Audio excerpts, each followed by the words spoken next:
Hi, I'm Brianna. And I'm Akira. And you're watching Dante's Boxing Nation.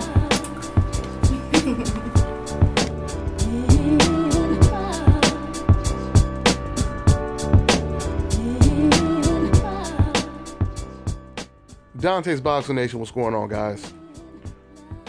Well, you know that not too many people are giving Danny Jacobs a shot when some of his own Brooklyn natives are picking against him when it comes to his chances against Gennady Golovkin. I, for one, I think Danny Jacobs has a really good chance in this fight. But once again, you know, the main thing that people are focusing on is Danny Jacobs' chin. So Curtis Stevens, who's been in the ring with Gennady Golovkin and did pretty well, this is what he had to say about Danny Jacobs' chances in the ring against Gennady Golovkin. Quote, "Danny is an excellent boxer, but we all know his chin is not that great. He may slide around 12 rounds, he may not. It all depends on if he gets hit." I know Danny personally. We all know he's an excellent boxer, but we all know his chin is very suspect. If his chin wasn't suspect, I would say it would be a hell of a fight. But being that his chin is so suspect, I believe it'll be a matter of until Golovkin catches him.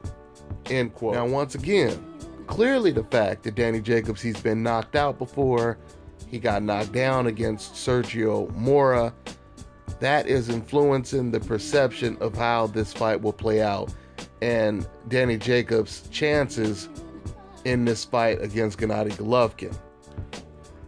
Even Gennady Golovkin's trainer, he believes that once Danny Jacobs gets touched, he'll freeze up from that point on. And that is a possibility. Or Danny Jacobs, he can surprise people, and once he gets touched, that actually warms him up. And that makes him fight even harder.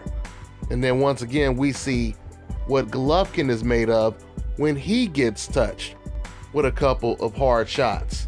Let's see if he keeps walking through hard shots like he doesn't even feel them.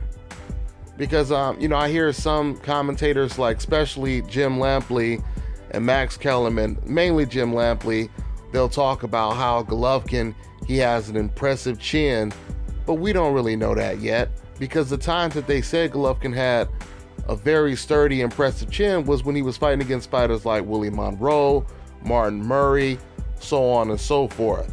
We will really know how good of a chin he has if he just walks through a whole bunch of bombs for 6 to 12 rounds and it doesn't change the way he fights. That's when we will really know what type of chin he has.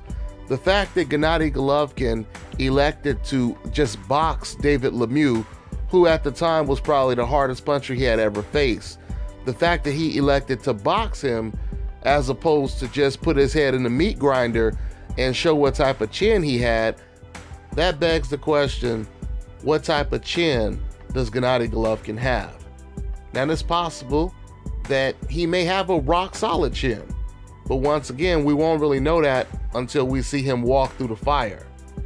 We've seen certain fighters like Margarito, Diego Corrales, Julio Cesar Chavez, Mike Tyson, and many other fighters. We've seen these guys walk through punches and continue on with their game plan.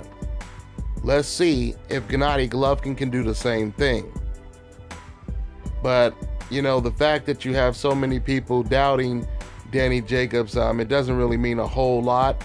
Even though Golovkin is still a huge favorite to win this fight, this is still somewhat of a step up in competition, and I won't even say somewhat. This is still a step up in competition compared to the opponents that Golovkin has been facing, you know, prior. So with that all being said, let's just see what happens. Let's see if Danny Jacobs can get past the first 4 rounds, because if he does get past the first 4 rounds without being hurt or staggered, I believe this will be a real fight.